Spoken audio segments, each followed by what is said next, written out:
Hey guys, tonight we slip down a winding coastal road few remember how to find.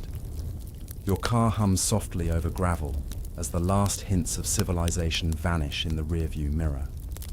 The ocean's breath grows louder, rhythmic and cold, whispering through pine trees that seem just a bit too still. On your left, a rusted sign creaks in the wind. Dunharrow Point, Coast Guard property, no entry. You park anyway. The lighthouse isn't visible yet, but you feel it. Its presence like something leaning just out of sight. You tug your jacket, tighter. It's not that cold, but it's never quite warm here either. Salt clings to the air like a memory you didn't mean to keep. So, before you get comfortable, take a moment to like the video and subscribe, but only if you genuinely enjoy what I do here. Let me know in the comments where you're tuning in from and what keeps you up at night. Now, dim the lights, maybe turn on a fan for that soft background hum, and let's ease into tonight's journey together. You push open the gate. It doesn't resist. In fact, it almost swings too willingly. The path is overgrown with coarse grass and peppered with smooth stones that shift underfoot. To your right, a dune stretches upward, and beyond it, the sea. You hear it before you see it. The waves don't crash. They whisper. The coastline. Here is older than any map admits. Local charts avoid it, claiming it's unfit for anchorage. But you've read things. Little footnotes in old guidebooks. And the stories. A fog that never clears. A lighthouse that shouldn't still be lit. A bell that rings only when no one's inside.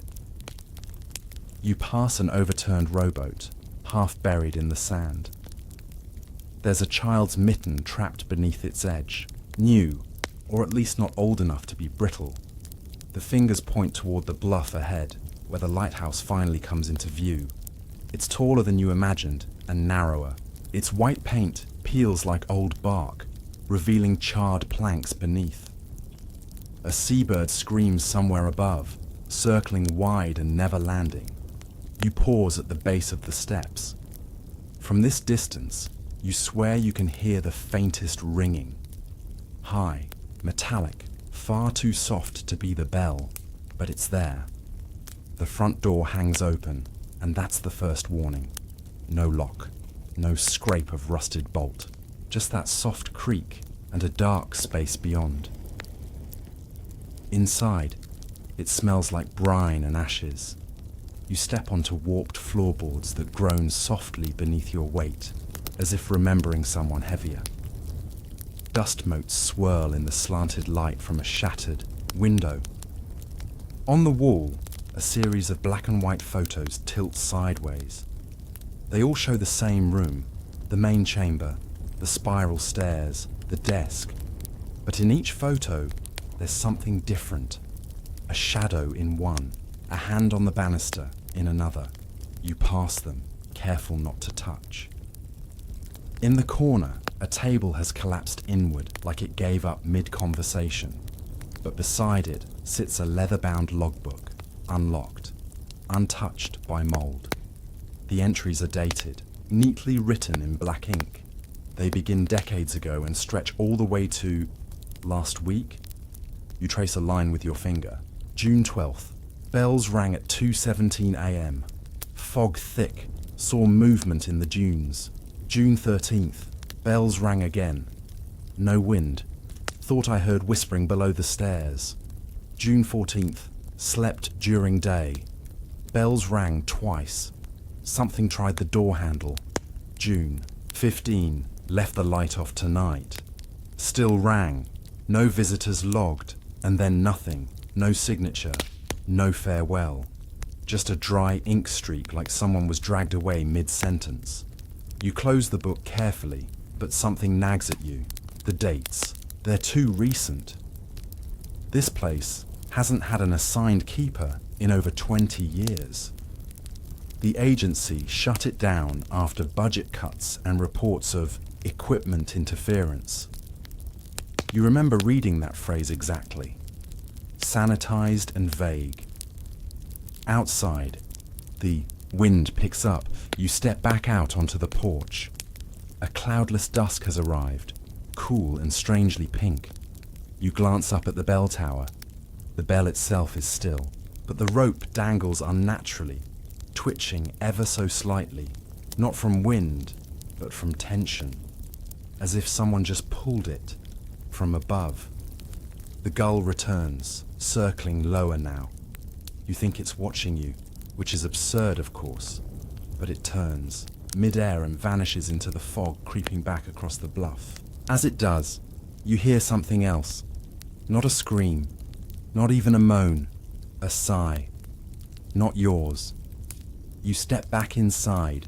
You want to leave, but you also want to know what else is in that journal, what else the sea has buried and the bell might remember, because you didn't pull the cord, but the bell rang anyway. The stairs groan louder with each step as you ascend the spiral toward the bell tower. They are narrower than you expect, the curve steeper, more suffocating. The stone walls on either side are damp to the touch, etched with strange scratch marks. Not names or initials, but spirals, uneven and frantic. Some go in, some spiral out. You don't know what they mean. You keep climbing. You pass a small window slit that gives a brief view of the ocean, now churning in a haze of grey-blue fog. There are no ships, no birds, just the endless roll of sea that doesn't quite touch the sky. Something about the horizon feels too close, flattened, as if the world beyond the lighthouse isn't real. Near the top, you pause beside a broken oil lamp mounted to the wall. The wick is fresh. You take the final step, and suddenly the ceiling opens above you into the bell chamber. The air shifts, colder now, metallic. A faint ring echoes in the rafters, but the bell doesn't move. It sways slightly, perhaps from your steps, or perhaps from something else. It's larger than it looked from the ground, almost too large for the tower. Green with salt corrosion, the bell's mouth is blackened inside, as if burned, and the rope that dangles from it no longer reaches the floor. It ends in a clean-cut edge, smooth and unfrayed. Someone cut it recently. Your eyes adjust to the dim, light filtering in from the small stained glass windows that decorate the tower. You hadn't noticed them from outside. They are dark with grime, but one still glows faintly red. You wipe the soot from its lower edge and glimpse a crude depiction of the lighthouse itself. Only the image shows it with two bells, one above and one below. You feel it then. Not sound, not pressure. Something deeper, like memory. A vibration through the soles of your boots that echoes up your spine. You press a hand to the central beam of the tower. It's warm. Not just warm, pulsing, as if the wood itself remembers the ringing. You sit there for a moment on a narrow ledge, listening. You think of the journal again. The last entry. No signature, no closure, just silence. Some believe the spirits never left, that the lighthouse is a wound that never healed, a scar where time slips. They say the fog remembers voices, that it keeps pieces of them, that if you speak too loud near the dunes, you might hear your own voice reply. Wrong, delayed, twisted. You glance upward at the bell. What kind of loneliness makes a bell ring itself? You descend the stairs more slowly this time. Each step feels like it's being watched. Halfway down you find the scratch marks again, more deliberate here. One spiral is different. It breaks apart midway through, jagged and scattered. Beneath it, written in faded charcoal, are the words, "I tried not to answer." Back in the main chamber, the air feels heavier, thicker. You take one step toward the desk again and freeze. The journal is open. You didn't leave it open. The last page is still visible, but something's changed. A new line, just one, written in handwriting that looks too sharp, too recent. The bell remembers who stayed too long. Your throat tightens. You glance around the room. Nothing moves, but the shadows feel fuller, not darker, just more present, like they have intention. You back toward the door, not quite ready to run, but no longer curious. As you reach the porch, a gust of wind slams the door shut behind you. You spin. Nothing. The sea is louder now, angry or frightened. The fog thickens, swallows the horizon. Then, you hear it again. The bell, one clear toll, and this time it's not from above. It echoes from beneath the lighthouse. You stand frozen on the weather-beaten porch, one hand still outstretched toward the door that has just slammed shut behind you. The bell's single toll lingers in the air, not just as sound, but as sensation. It vibrates through your ribs, hums. Against your molars leaves a residue of something ancient and unfinished in your chest. You peer over the railing and down toward the jagged rocks below. There's no hatch, no cellar door, no obvious entrance beneath the lighthouse, but you can feel it. Whatever rang the bell is not above. It is not even here. It is below. The journal's warning returns to you. The bell remembers who stayed too long. You step back inside, slowly now, as if the building might inhale. Each creak of the floorboards feels more deliberate. At the edge of the lantern's glow, shadows pool like spilled ink, clustering in corners that weren't there before. You return to the desk. The journal lies open, unmoved since the last line appeared. Yet something's changed. The inkwell, previously empty, is now half full, and the quill rests against it, freshly dipped, a bead of ink trembling at its tip. You feel the strange urge to write. Instead, you flip back a few pages. Earlier entries describe foggy mornings, routine maintenance, isolation, but then they shift. One reads, March 17th, heard it again last night, below the floorboards. It waits for the quiet. It rings once when I sleep, twice when I dream, 3 times if I speak aloud. Today I spoke aloud. No echoes, just footsteps where there shouldn't be any. Further down, the ink grows erratic, smeared, panicked. Sentences start to taper off mid-thought. One entry reads only, They asked me questions that weren't mine. Some believe the bell under the lighthouse was never installed by human hands, that it came with the fog, that early sailors saw its silhouette beneath the waves and mistook it for reef or ruin, until the ringing started. Those who tried to follow the sound reportedly vanished. Their ships were found days later, crewless, dry, the food still warm. You run your fingers along the floorboards, listening.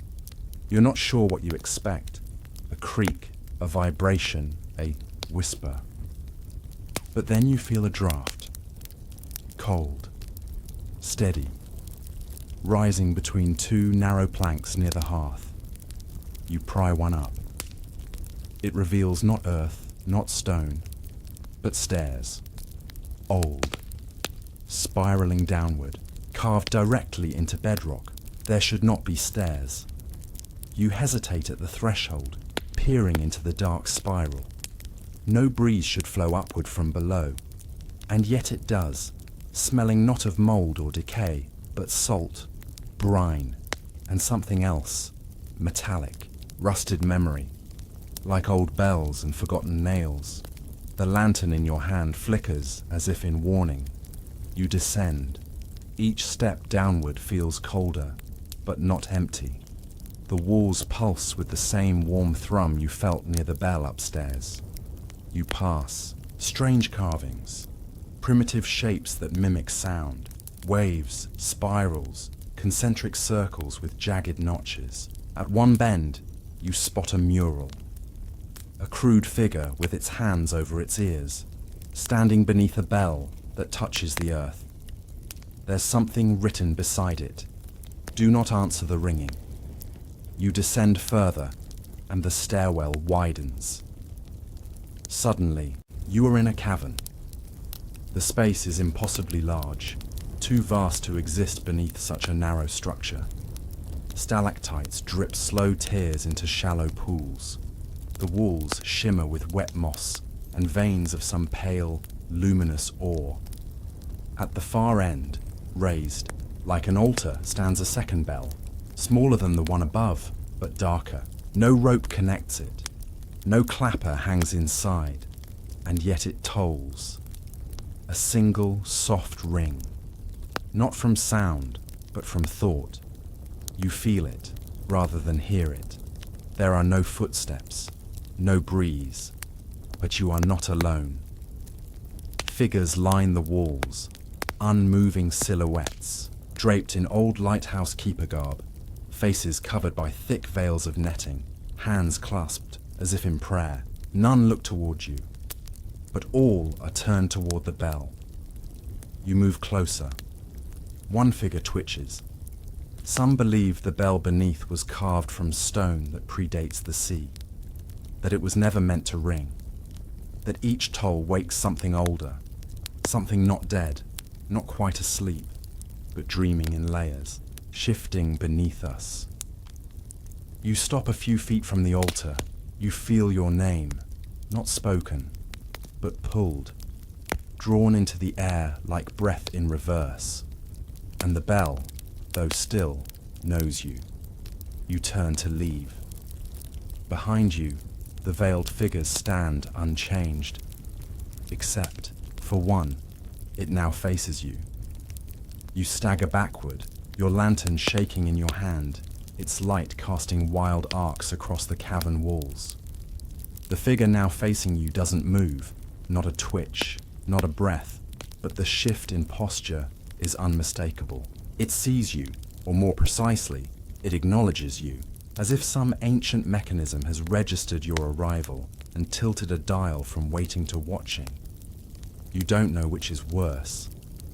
The veiled face is featureless in the flickering light, just folds of frayed mesh dangling where eyes and mouth should be. The figure's arms remain at its sides, limp, as though the effort of turning was all it could manage, for now. You take a step away from the altar bell, and the air thickens. The mist rising from the stone floor curls around your legs with the gentle insistence of surf, whispering as it coils. It sounds like breath, like words caught in a throat too long closed. Behind you, the second bell tolls again. This time, it's not a thought. It's a sound. Low, hollow, final, and immediately the walls react. A low moan courses through the stone, not from wind, but from the rock itself, like the foundation of the lighthouse is sighing or warning. The journal upstairs didn't mention this place by name, but the entries hinted. The spiral, the silence below, the bell with no clapper. Maybe the writer never made it this far. Or maybe they did, and couldn't get back. You glance at the veiled figure again. It hasn't moved further. But now others stand at attention. Some lean ever so slightly, their veils trembling. It's almost imperceptible, like reeds swaying in unseen water, or marionettes, just waiting for a tug on a string. You shouldn't be here, but still, you explore. To your left, a corridor breaks away from the main chamber, carved from the same bedrock, but narrower. Etched into the archway is a symbol you've seen before. In the journal, scrawled in the margins, a spiral wrapped around a key. No caption, no explanation. You enter. The corridor smells of salt and smoke, like shipwrecked timbers and extinguished lanterns. The walls are etched with more spirals, each slightly different. One looks like a hurricane, another like a snail's shell, another still like a fingerprint. They twist in on themselves the deeper you go, and then the corridor ends, or rather, it opens into a tiny antechamber where the air changes again. Warmer, drier, as if sealed for centuries. In the center, an object sits beneath a glass dome, a key, but not iron or brass. It's carved from bone. Some believe the lighthouse was built atop something much older, not ruins, but remains, not architecture, but artifact, that the sea receded once, briefly, revealing a spire of coralized bone shaped like a tower, ringing with no wind, humming with memory. The key is said to have opened the door to its throat. You reach toward the dome, your hand hovers, then rests on the glass. Cold. It fogs beneath your fingertips, and in the haze, you see something not reflected, but remembered. A face. Yours, but veiled. The dome cracks, not from pressure, but from resonance. A vibration deep and low, issuing not from the air, but from within you. A sympathetic toll. You jerk your hand away. The key remains unmoved. Behind you, a sound, not a footstep, not breathing, rustling, like wet rope sliding against stone. You turn back toward the passage, but now it feels longer than before. The symbols spiral tighter. The walls bend inward ever so slightly. You move fast, lantern forward, heart beating in lockstep with each echoing crunch of your boots. You re-enter the cavern, now empty. No altar bell, no veiled watchers, nothing. And that, somehow, is worse. You scan the space, no signs of their exit. Just mist hanging heavier than before, laced with that same rusted tang. The silence is enormous, dense, and then, just once, you hear it. A soft bell, but it's not from below, it's from above. You look up. There is no ceiling, just fog. Some believe the lighthouse is taller on the inside than outside, that it grows in proportion to your descent, that for every step downward, a shadow rises upward in kind, echoing your thoughts until your fears no longer belong to you. They belong to it. You run, back up the stone stairs. Each step echoes with growing urgency. You don't look back, not yet. Not even when you hear the low, metallic creak of something shifting behind you. Not even when you feel your name whispered by the walls. Only when you see the flicker of daylight far above, the trap door you left open, do you feel breath return to your chest. You burst out into the parlor. The light is dimmer than before. The storm has thickened. Waves crash harder against the rocks. You slam the trapdoor shut and roll a rusted stove over it for weight. Your lungs burn. Your limbs shake. But the bell is quiet. For now, you look at the journal, a new entry. It only asks once. If you answer, it remembers. If you don't, it waits. You sit frozen before the journal, the ink still wet. You didn't write it. You know you didn't write it. And yet, the pen lies beside the open page, uncapped, like you had paused mid-thought and just forgot. The message glares back at you with a quiet finality. It only asks once. The storm outside rattles the shutters. Inside, the silence grows heavier. You don't want to descend again. But that's the trouble with certain kinds of fear. It doesn't loosen its grip when you turn away. It just changes shape, hides in a corner, waits until the next time you blink, so you stand and listen. Nothing, except no. A new sound. Not bells, not footsteps. Ticking. Very faint, very slow. You follow it, up this time toward the lighthouse's central spiral stair. The cast iron treads groan under your weight. Rust flakes off with every step. The beam room lies at the top, abandoned decades ago, its rotating light shattered in a storm so fierce that witnesses miles inland claim they heard the glass scream. The ticking grows louder. You reach the final landing. The door to the beam room stands ajar, swinging gently with the wind. It wasn't open before, you're certain. You nudge it further. The light chamber is filled with fog, not from outside, but from within. It hangs like breath exhaled centuries ago and never inhaled again. And in the center, something stands where the lighthouse lamp once turned, a tall, blackened metronome. Click, click, click.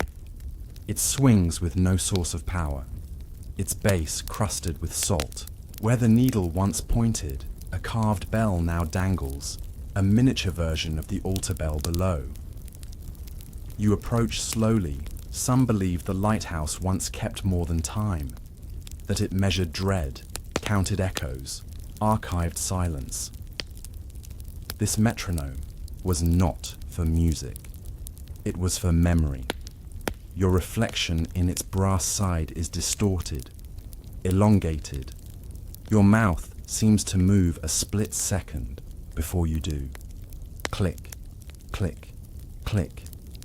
You place your hand on it, it stops, and the entire room exhales. The fog retracts, pulls inward toward the metronome's center, vanishing in a spiral like water down a drain. For a moment, you hear voices, a crowd, murmuring, rising in intensity, panicked, then silence, then darkness.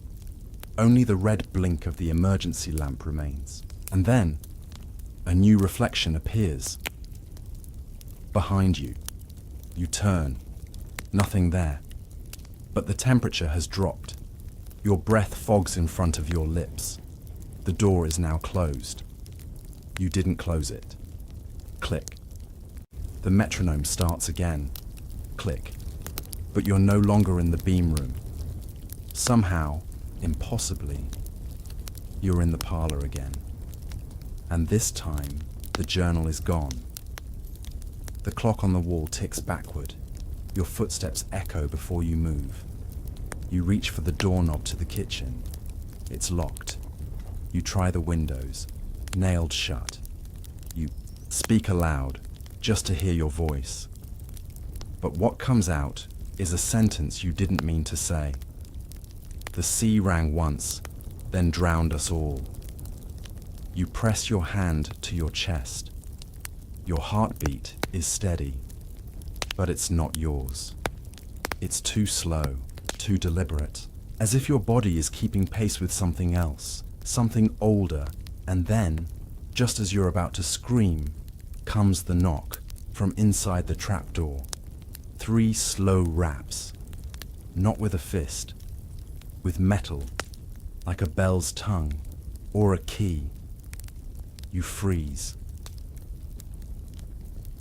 The stove you dragged across the trapdoor now vibrates gently.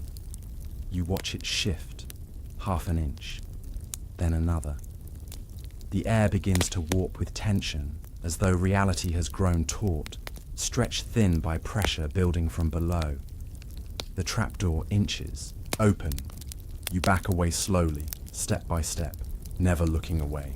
And from the darkness beneath, a hand emerges. Not skeletal, not monstrous, but clean, manicured. Wearing the same ring described in the journal's final page, the page that wasn't there before. He came back for the bell, but now he rings for us all. Some believe that when the first bell in this lighthouse tolled, it wasn't a call for ships, but a warning to the sea, a declaration of defiance that humankind had claimed this crag, lit this fire, stood against the abyss, and the sea has never forgotten. The hand taps the trapdoor. Once, twice, 3 times, then recedes, and with it, the fog begins to return, seeping through floorboards, curling up chair legs, fogging the panes from within. But you're no longer alone. You turn, and in every mirror, every reflection, every bit of glass, you're gone. In your place, a veiled face, watching, waiting. Your hand trembles as it reaches for the wall, as though anchoring yourself in this timeline. This version of events where you still believe you are awake, but every surface now hums with memory, with echoes that don't belong to you. The air tastes like rust and old secrets.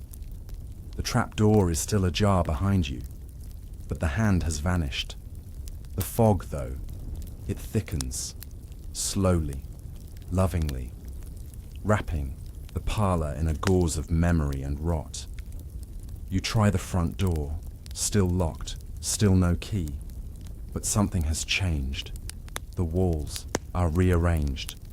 Where once hung faded lighthouse maps, now there are sketches, medical, anatomical, drawings of faces peeled back to muscle and bone. One shows a bell suspended in a human ribcage. Another depicts a woman with no mouth, yet lines from her throat wind outward like sound waves. You notice the captions, written in French, Latin, something older.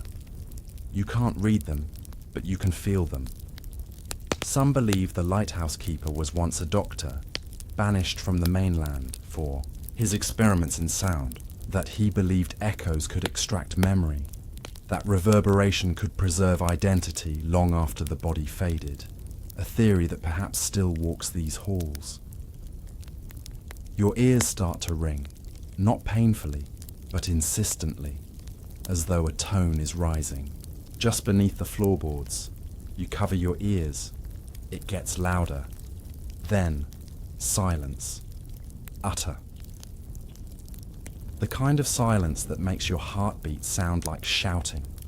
You move toward the hallway, navigating by memory alone now. The windows are obscured with mist. The electric lantern sputters and dies in your hand, the bulb popping with a sigh. In the gloom, the house seems bigger, or you've gotten smaller, and then you see it. Light, not from a lamp or candle, from the bathroom. The door is cracked open, flickering like something inside remembers fire. You hesitate, then move. The floor beneath your feet feels softer somehow, spongy, like walking across something that isn't quite dead. The light pulses brighter as you approach. You push the door slowly. It opens with a sound like wet paper tearing. Inside, the mirror gleams. The sink is full of water, though the tap doesn't run. Your reflection stares back at you, but it's not you now. It's you, younger or older, wearing clothes you've never owned. Eyes darker, wider. A version of yourself that never left this place. Or maybe never arrived, and then it blinks. The you in the mirror, and smiles. Only, it's not your smile. It's that same grin from the sketch in the parlor. The woman with no mouth, only sound waves. The mirror fogs with breath from the other side, and written in the condensation backwards are 5 words. The bell remembers your name. The door behind you slams shut. You spin. The light goes out. You reach for the doorknob. Gone. There's no door now, just tile. You pound the wall. Nothing. You're sealed in. And then, dripping, from the ceiling, you look up. A wet bell cord dangles. You didn't notice it before. You didn't hear it fall. It hangs just above your head, swaying with a wet, slithering motion. You don't want to touch it. You know you shouldn't, but you do. And the moment you tug, it all changes. The mirror explodes inward, shattering into the sink, and from it climbs a shadow, long-limbed, wrapped in a rusted coat of chains, not walking, gliding. Its face is all smooth skin where features should be, but beneath that blankness, something writhes. You fall backward, the bell cord tightens around your wrist. You scream, no sound escapes, only ringing. Every surface in the bathroom begins to shake. Tiles split. The sink fractures. Water flows up. You shut your eyes, and when you open them, you're sitting in the attic, a place you hadn't entered, but clearly now you were always going to. The journal lies open in your lap, and next to it, a phonograph turns, slowly, though no one wound it. A voice whispers from the horn, yours, or close enough to fool the room. It says only, you rang. Now you must remember. Some believe the lighthouse was built atop an older foundation, one not meant for guiding ships, but for anchoring something else. A tone, a presence, something buried, and someone rang it. Someone always does. From the window, you see the shoreline is gone, only mist remains, no way back. Your breath comes shallow now, each inhale sticky with attic dust and something older, something spiced with salt water and mildew. You sit on the floorboards, unsure how long you've been listening to the phonograph, its needle looping endlessly over a scratch that sounds too much like whispering.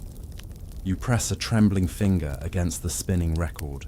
It stops, and in that silence, the house exhales. You feel it, subtle but unmistakable. Wood expanding, beams creaking like joints. The whole lighthouse adjusting itself. Around you, the journal in your lap flutters open on its own.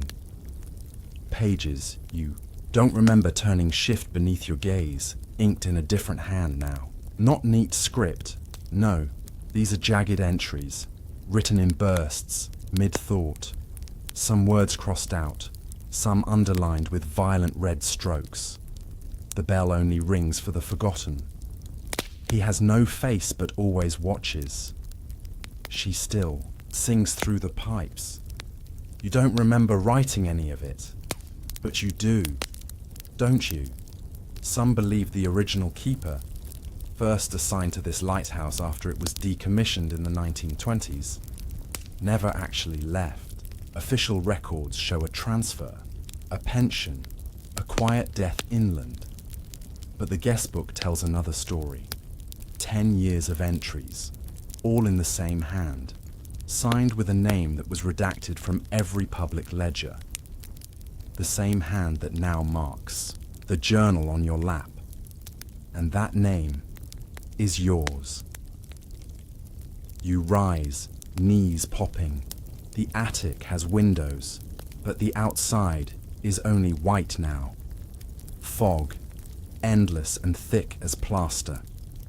You approach one pane and breathe on the glass. It doesn't fog. The temperature difference is gone. Everything matches now. Even you. You don't feel like yourself anymore. Below, the staircase creaks. Someone is coming. You strain to listen. No footsteps, just the sound of shifting rope and distant bells. Not one, many. You back away from the window.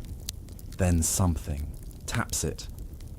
From the outside, you freeze. A hand. Not full, not whole. Just the impression, pressed into the fog-slick glass, as if something intangible has skin when it wants to.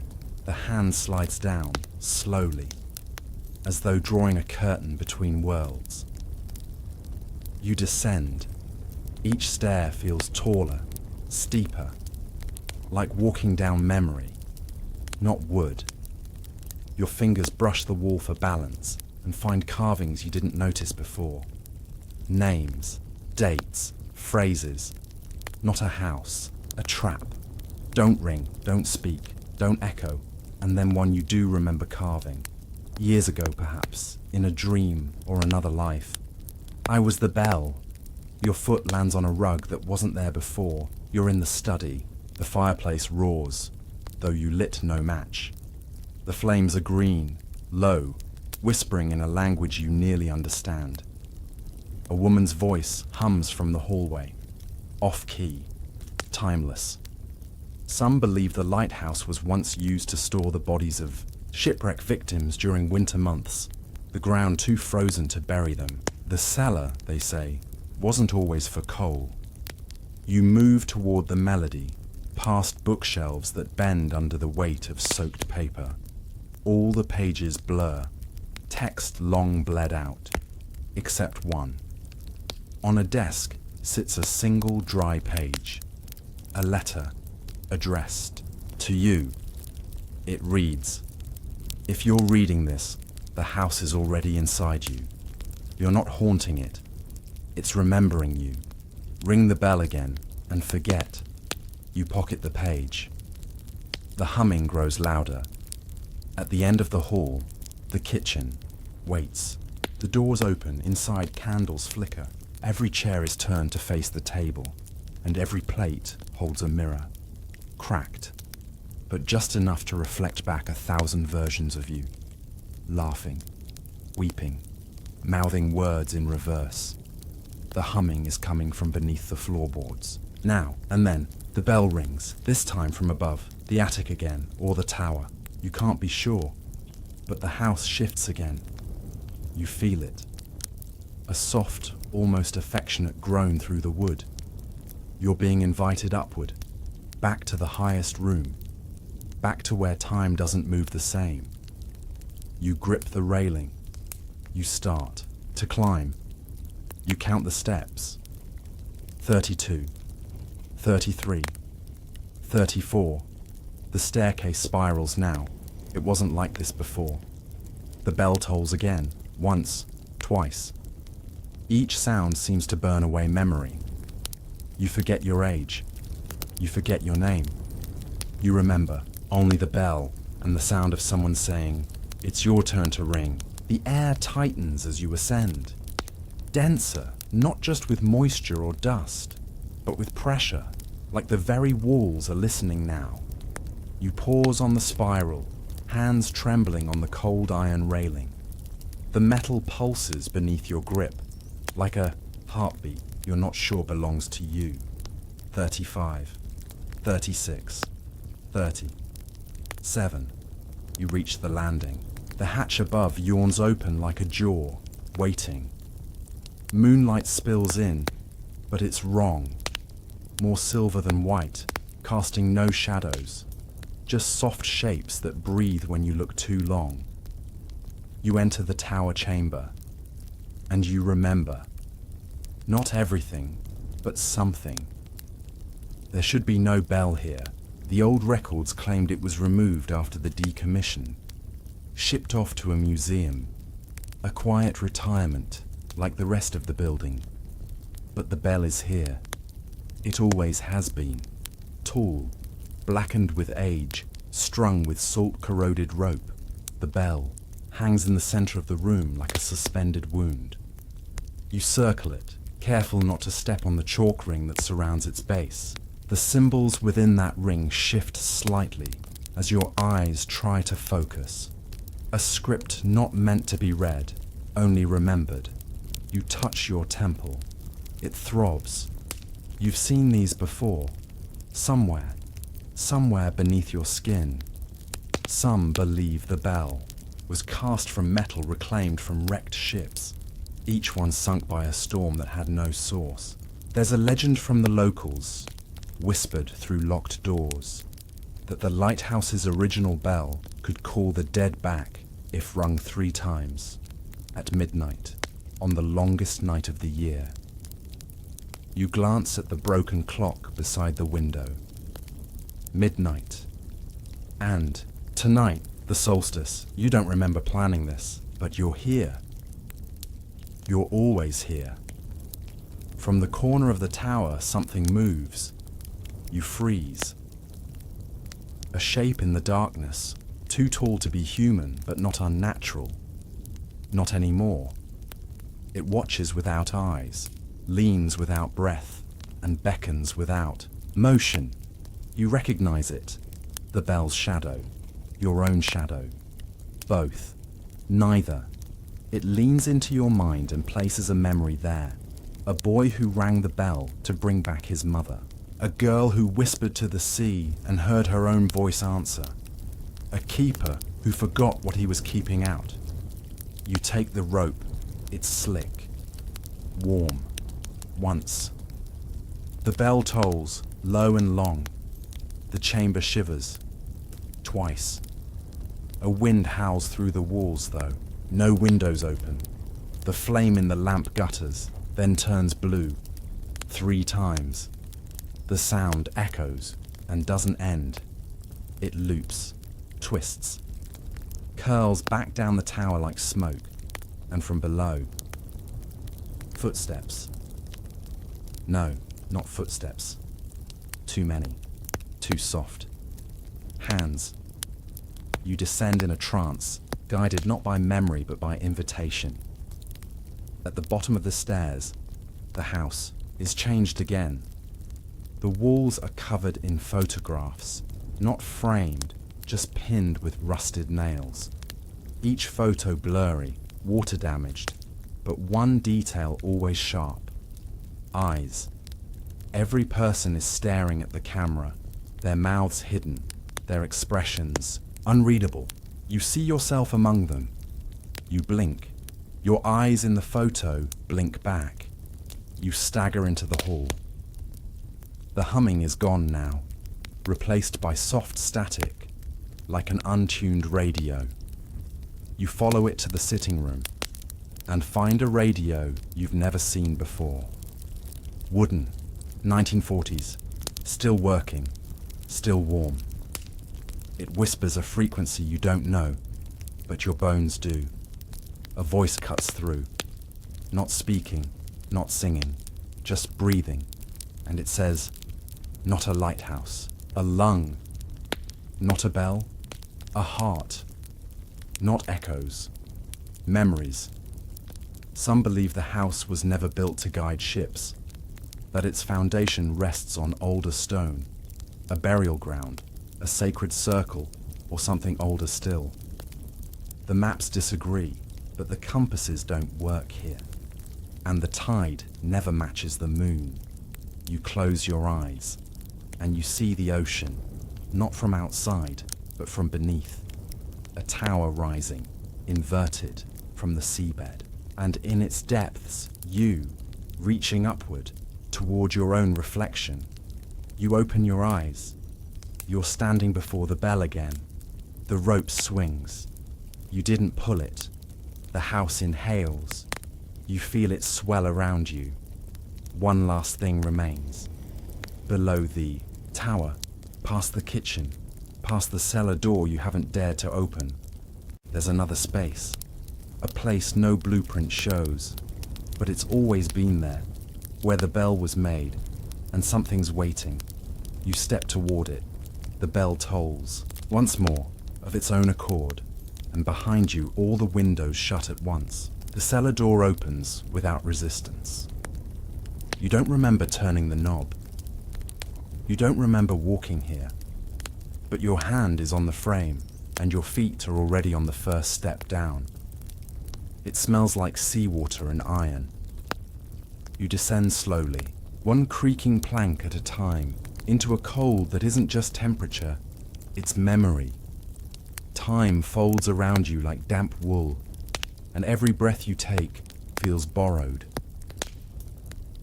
At the base of the stairs, a corridor stretches to your left. Too long. Too narrow.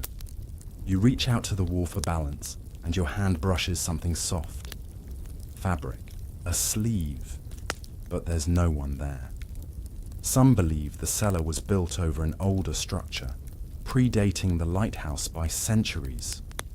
A monastery, a prison, a ritual site. No records remain, only rumors. And those rumors whisper that when the Lighthouse was commissioned. The builders found a door already waiting underground.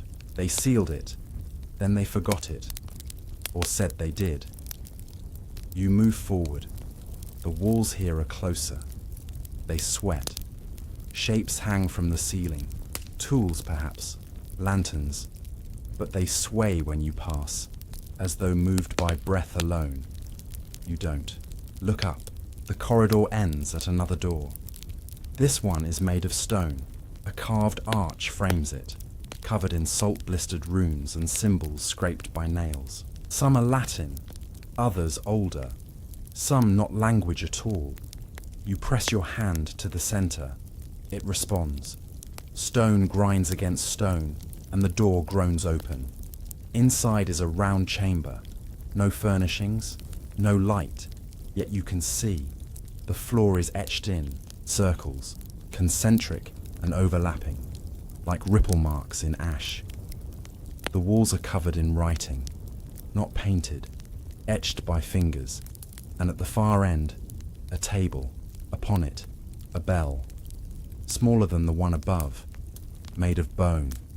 Its clapper is a tooth. You don't ask whose.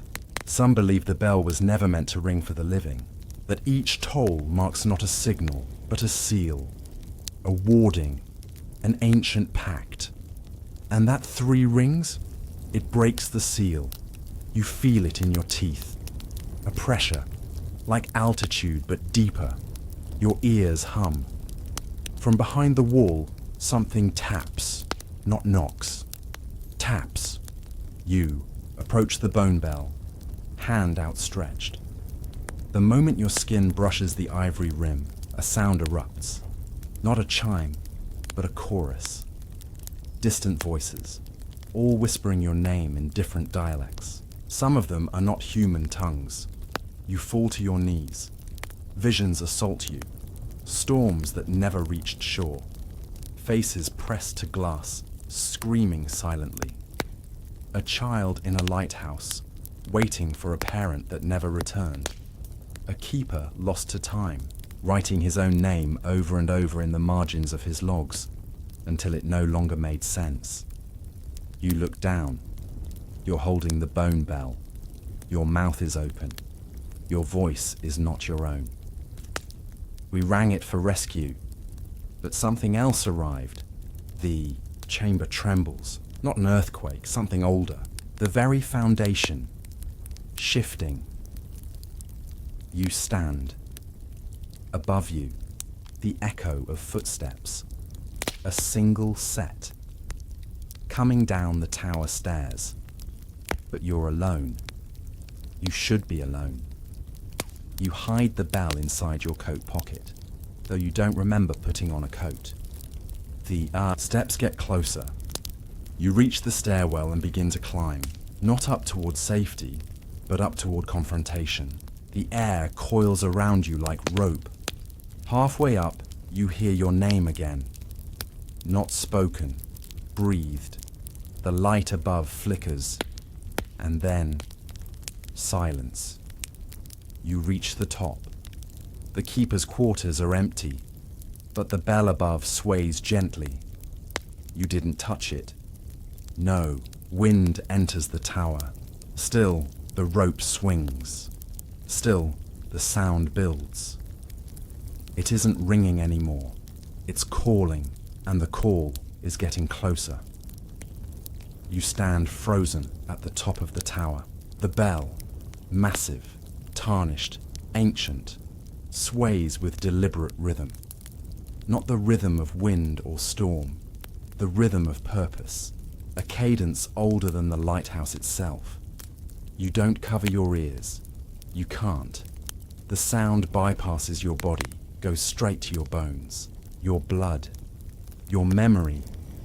They say the bell was cast from salvaged shipwreck metal, but some believe otherwise, that it was forged from the anchors of drowned temples, that the bell doesn't call ships, it calls their dead. The chamber brightens for a moment. Lightning? No, just your imagination. trying to explain away the flicker of shadow along the wall. A shadow that doesn't match your shape. A shadow that pauses when you breathe. You turn away from the bell and face the stairwell behind you. Empty. But something is changing. The tower feels taller. The walls lean in. You step down, and the staircase seems longer than before. You take 5 steps. The landing doesn't come. Another 10. Still no platform. You run. Nothing. Then a sound. Not the bell, a scratch. From below. Not frantic, measured, as though something is marking time by dragging claws along stone. Some believe the lighthouse isn't vertical, that it spirals, not upward, but inward, toward a point of compression, where time collapses and space inverts, where the sea once was, but memory now waits. You descend faster. The light dims around you, but you don't need it anymore. The outline of the stairs glows faintly. Salt crystals? No, etched names. Thousands. Each step bears a name, carved shallow and slanted. Some in neat script, some in jagged gouges. Many are crossed out. You find yours. It's not the name you use. It's the one you've forgotten. The one you surrendered when you entered. The moment you step over it, the temperature drops. A breath curls from your lips. Not your breath. You reach a chamber you didn't see before, circular again, lit from within by phosphorescent moss. Or is it something else? In the center, a pool. Black still. A perfect circle of ink-like water, not disturbed by your arrival. But you know it sees you. Some believe the pool reflects your final memory. Others say it shows the moment you cease to exist, outside this place. You kneel, you peer in, you see yourself. You are older, hollow-eyed, wearing the lighthouse keeper's uniform, holding the bone bell in one hand and a book in the other. A logbook, filled with names. Each line ends with the same mark. 3 circles, interlocking. You blink. The reflection remains. It nods. Not at you, but past you. You spin. A figure stands at the edge of the room, shrouded in wool, soaked in brine. No face, only shadow under the hood. You don't ask its name. You already know. It raises its hand. Not a threat, a greeting. And you understand. You've been here before. Not recently. Not in this life. But once. Long ago. When the first stones of the tower were laid, you watched. When the first keeper disappeared, you were the one who found his final entry. You wrote it down again, and again, and again, until your own hand forgot how to write anything else. You reach into your pocket. The bone bell is warm. You pull it out. The figure inclines its head, approving or just watching. You ring it once. A low note. It echoes. You ring it twice. The shadows shift. You hesitate. Then ring it a third time. The pool ripples. The tower sighs. Above, the great bell answers. Not with a chime, but with a sound like 1,000 doors unlocking at once. Behind you, the stairwell is gone. Only sea mist, only salt, only echoes. You hear a whisper. Yours. Speaking a name you haven't heard in centuries. The figure approaches. It raises a finger, not toward you, but toward the pool. You turn back. The surface has changed. It no longer shows your face. It shows a room, empty, a lighthouse keeper's quarters, and on the desk, the logbook, open, waiting, for one more name, yours. You reach for the book, but your fingers stop short of the surface. The reflection doesn't move in tandem anymore. It continues writing, The reflection of you, or what you were moments ago, is hunched over the desk in the lighthouse keeper's quarters, scribbling with practiced dread. It doesn't notice you. It doesn't need to. You're no longer the reflection. You've become something else. Something outside the glass. Behind you, the hooded figure is silent. Still, but there's no menace, only witness. You realize now, no one dies in the lighthouse. They transition. Some believe the structure isn't a place, but a process, that the sea is just memory in liquid form, and the tower a funnel through which consciousness drains and reforms. The bell tolls again. You feel it behind your teeth. This time, the sound carries emotion, regret, but it's not yours. It belongs to the ones who built the tower, the first custodians, the ones who called themselves the Tidewalkers. Their names are not remembered, only marked. 3 interlocking circles, always at the edge of stone, always hidden where sunlight can't reach. You've seen that symbol before. You wore it once. The chamber brightens faintly. You're not alone. Others appear, emerging from the mist at the edge of the room. Men, women, children, all dressed in mismatched eras, all watching, silent. You recognize some of their faces from the logbook illustrations, people who should be centuries dead. Yet here they stand, eyes hollow, presence intact. Some believe the lighthouse selects its keepers. Others claim the keepers never leave. They only shift stations, from memory to myth, from myth to stone. The circle of watchers parts. At the far edge of the chamber, a corridor opens. You've never seen it before. It slopes downward. You're not surprised. You begin walking. The watchers don't follow. You pass murals carved in the rock, ships with sails made of bone, clouds shaped like listening ears, a coastline etched to resemble a sleeping face. The corridor narrows. You crawl now. The rock walls breathe with the same salty exhale as the sea. You emerge into a vault. A single lantern burns. Its light is soft, amber. On a pedestal stands a model of the lighthouse, but it's not made of stone. It's made entirely of bell clappers, the parts that make sound, but not the bell itself. You step closer. On its base, an inscription. The sound remains long. After the source is silent, your shadow stretches impossibly long behind you, and something else moves within it. Not a reflection, a resonance. You kneel before the model. The hooded figure enters the vault. It carries the book, the one from your vision. It places it beside you, opens it to a blank page and holds out the quill. You hesitate, then take it. You write your name, not the one you use, not the one given, the true name, the one only the sea remembers. Ink spreads on the page like frost on glass. You look up. The figure is gone. So is the corridor. So is the vault. You are standing on the cliffs again. The lighthouse looms behind you, taller than before. Below, waves crash against jagged rocks, spelling out runes you almost understand. You don't feel wind, but your coat billows. Your pockets are empty. No bell, no book. But your mouth speaks a phrase you don't remember learning. A command.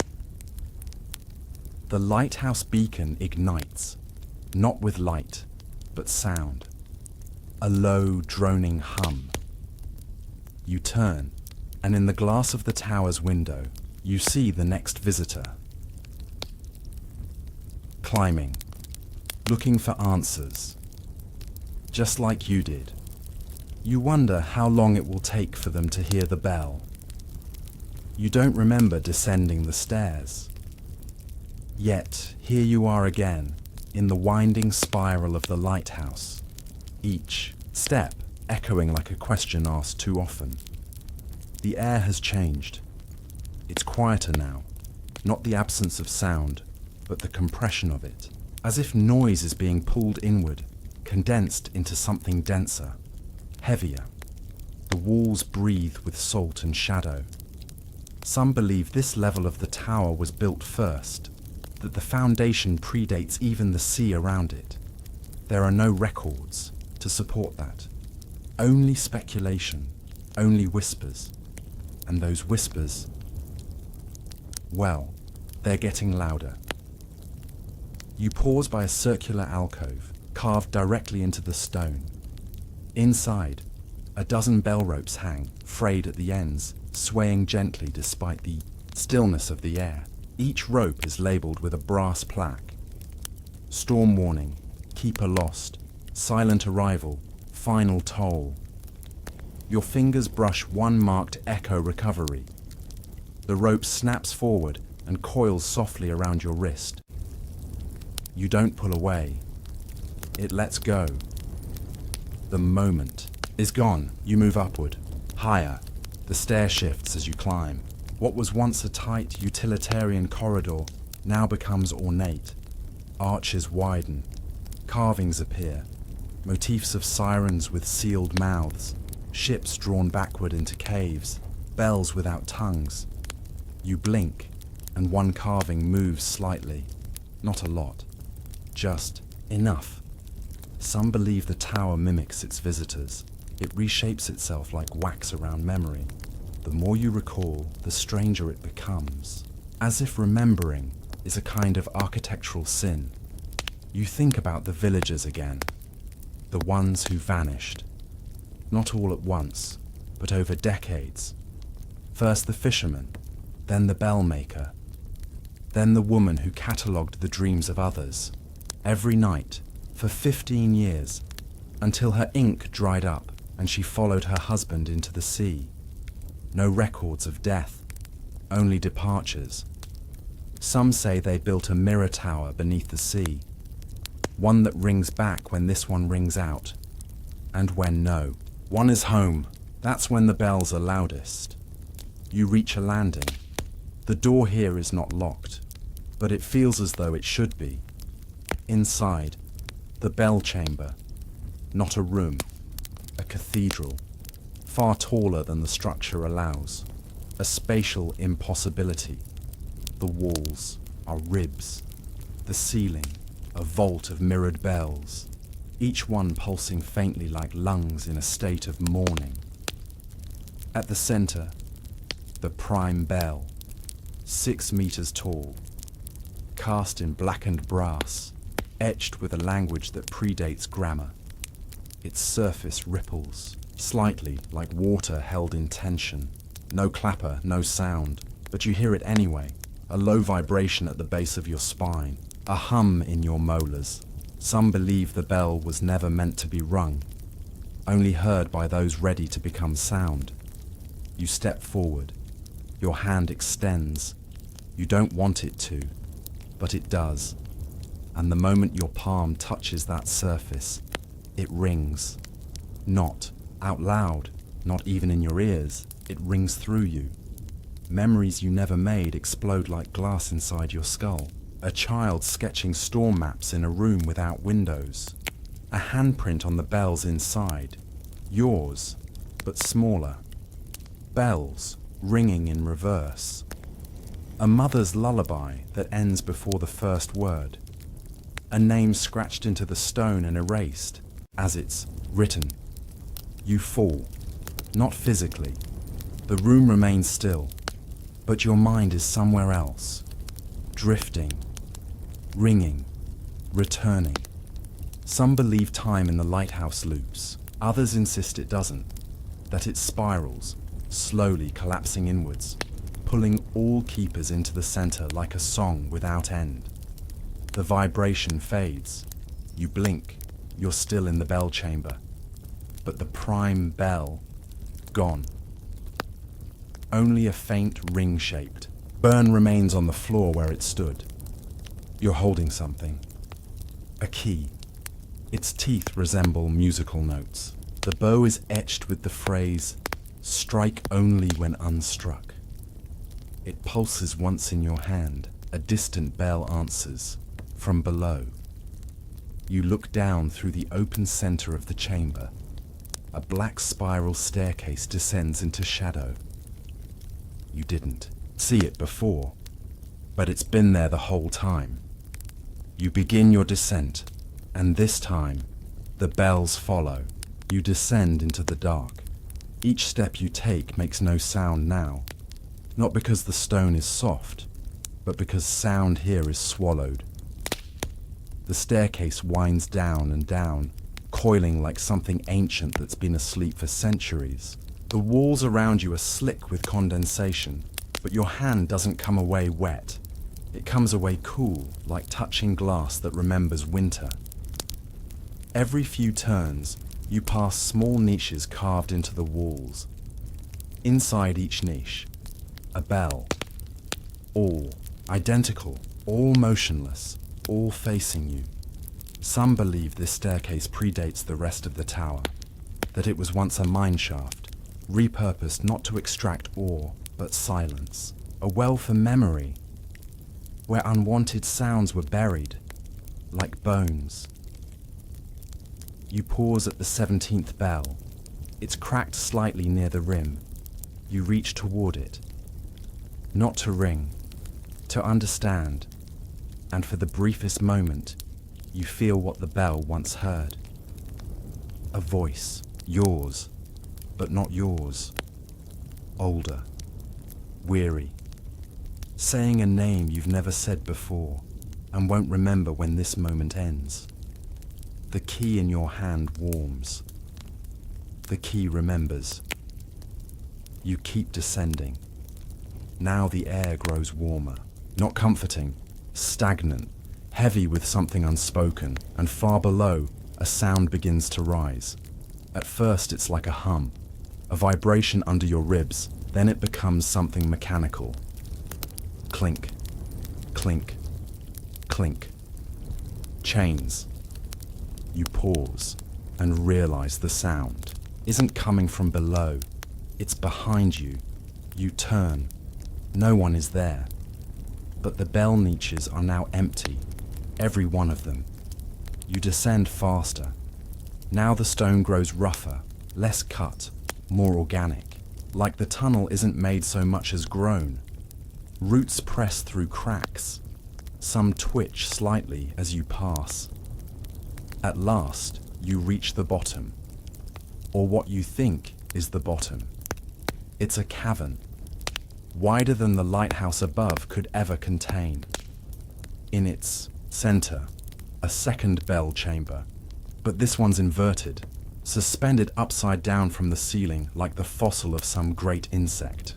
Bells dangle like teeth from stone gums, each one twitching gently, rhythmically. No wind, no movement, but they pulse. You step forward. There are words carved into the stone floor here. Not English, not any modern tongue, but you understand them. Anyway, here rest the sounds we are not meant to hear. Around the chamber, 12 alcoves. Inside each, a figure, frozen mid-action. Some covering ears, some reaching toward the bells. One, midway through falling to their knees, all of them lifelike. Two, lifelike. Statues. No. They breathe. Just once. Just a flicker in the chest. Then still again. Some believe these are the original keepers. The ones who rang the prime bell long, ago and never returned from below. Not dead, not quite, just held. Trapped in the resonance of a sound that refuses to stop echoing. You step into the center, beneath the upside-down bell dome. The key in your hand throbs now. Not heat, pressure. It wants to be used, but there is no lock. Only silence. You close your eyes. Listen. And there it is, the bell, ringing, But not one bell. All of them. Past, present, future. Every bell in the world ringing together, but muffled, as if just on the other side of skin. You open your eyes and find yourself no longer alone. One of the statues has moved. Her eyes are open now and locked on yours. She raises a hand, points at your chest. You look down. The key is gone. In its place, a scar, shaped like a bell, still pulsing. You stagger back. The cavern begins to contract, not collapse, tighten. The bells ring louder, not in volume, in closeness, like something brushing your ear in the dark. The woman steps forward, mouth opens. But the words don't come out of her. They come from the bells, in your voice. Welcome back. You run, up the spiral. The roots claw at you. The walls bleed static. You pass the empty niches. The bells don't return. You burst through the trapdoor, into the prime bell chamber, only now. There's a mirror. Just one. Large oval, positioned where the bell once stood. You catch your reflection, only it isn't you. It's her. The woman from the cavern, wearing your expression, whispering something with no sound. Your scar burns. You blink. She's gone. Your reflection returns, but the whisper lingers. Some believe every keeper leaves something behind. A sliver of echo, a bell-shaped piece of self that continues tolling forever. You exhale and realize the chamber is silent again. Completely, utterly silent. You can't even hear your own breath, which means you're not breathing. You don't panic, not immediately. You've forgotten how. The silence isn't absence, it's presence, thick and plush like velvet drawn across the world. Your chest tightens, not from fear, but from restraint, as if something invisible weighs against your ribs. You reach for your throat. No wound, no pain. But there's an eerie sense that your breath has been borrowed, as if something else is using it now, just out of sight. Some believe that when the prime bell is heard clearly, it tolls not just through air, but through identity. You don't just hear it, you become it, and maybe you already have. Around you, the prime chamber flickers, just once, as if the walls stutter in place. For a blink, everything is overlaid. The bells, the mirrors, the statues, the staircase, and all of it simultaneously. Then gone. Now the chamber's different, not larger, not smaller, just changed. The floorboards now bear carvings, shallow, spiraled etchings that weren't there before. Your feet fit into them perfectly, as if placed there 1,000 times prior. From behind the far wall, a tone begins to rise. Soft. Not a bell this time. A voice. Yours. But warped. Slowed. Drawn out like smoke curling backward into a bottle. It sings a lullaby you never learned. In a dialect that feels older than bone. The walls pulse. One mirror falls, but doesn't shatter. It lands soft, on dust. You kneel beside it. The reflection ripples like disturbed ink. Then it clears, and you're looking down into a stairwell again. But this one descends through the mirror. You glance up. There's no ceiling anymore, only sky, but not the night sky, not stars, not even darkness. It's blank, too blank, like a canvas still waiting for someone to decide what time is. You feel watched. You feel expected. Some believe that the lighthouse was never meant to warn passing ships, but to signal something, beneath, or above, or within. You look back into the mirror. The stairwell is still there, waiting. You stand, and as you do, the sound returns, but not from within the chamber. It comes from your own mouth. Not a word, a ringing. You cover your ears. It doesn't help. It's not external. It's not sound. It's memory. You remember the touch of the first bell. You remember the feeling of falling upward. You remember what the woman said, though you never heard her. You remember the name you spoke in the stairwell, and with remembering comes cost. Your skin cools, hair rises, not from chill, from resonance. The tower hums in sync with your heartbeat. And the bells? They're moving again, but not swinging, not chiming. They pivot, slowly turning inward, toward you, one by one, until they all face your body like eyes locked on a final ritual. You step forward. The mirrors tilt with you, not a reflection anymore, an echo. Every step repeats just a second too late in the glass. You blink. The reflections do not. Some believe the mirrors don't show what is, but what will be, if you stay too long. You take one more step, and the ringing stops. You inhale sharply. Air floods your lungs like cold seawater. You're back, breathing, shivering, standing in the dead center of the prime bell chamber, surrounded by still mirrors, silent bells, and the thrum of unanswered questions. There is no door.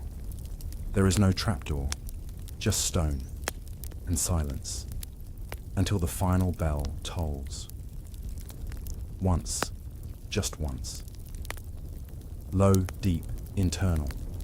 You place your palm on your chest. The scar is still there, still warm, still shaped like a bell. Outside, through the thin pane of high curved window, a gull passes by. Then two, then none.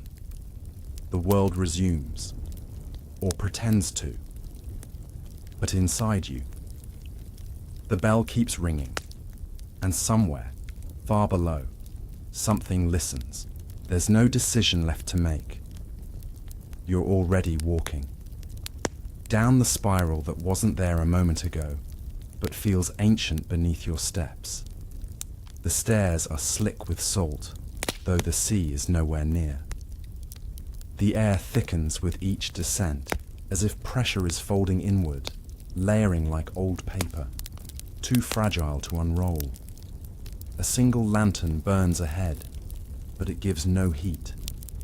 Only glow, not gold, not white, but a dim bluish grey, like the light cast through a dream you've tried to forget. You reach the bottom. There's no chamber this time, just a hallway that curves in on itself like a shell, lined with narrow doors, each identical, each humming softly, each labelled with a single date, some from decades past, some from the future, and one bears today's date. You don't reach for it. Your hand lifts on its own. A click, not loud, not forced, just inevitable. Inside, the room is impossibly small. A bed, a chair, a basin, and a mirror, angled just enough that your reflection appears asleep. Some believe the lighthouse was not built to guide sailors, but to hold the ones who returned. Different. You blink, and now the room has two beds. One is empty, one is not. The figure lying there, you, not just a reflection now. You, as though you'd never left, breathing shallowly, fingers twitching as though caught in an endless dream loop. And on your chest, a dull metal object, roughly bell-shaped, fused into your skin. You reach for it, so does the figure, perfectly in sync. Some believe the only way to leave the lighthouse is to let it keep a part of you. The mirror hums, then hums back, as if an answer. From the bed, your voice rasps a single word, you're not sure which, but it tastes like brine and lightning and endings. The walls peel, not in damage, in reveal. Scripted, underneath are names, hundreds, maybe thousands, scratched faintly in overlapping layers, like time itself had to fight to record them. One name is circled, yours. You step backward.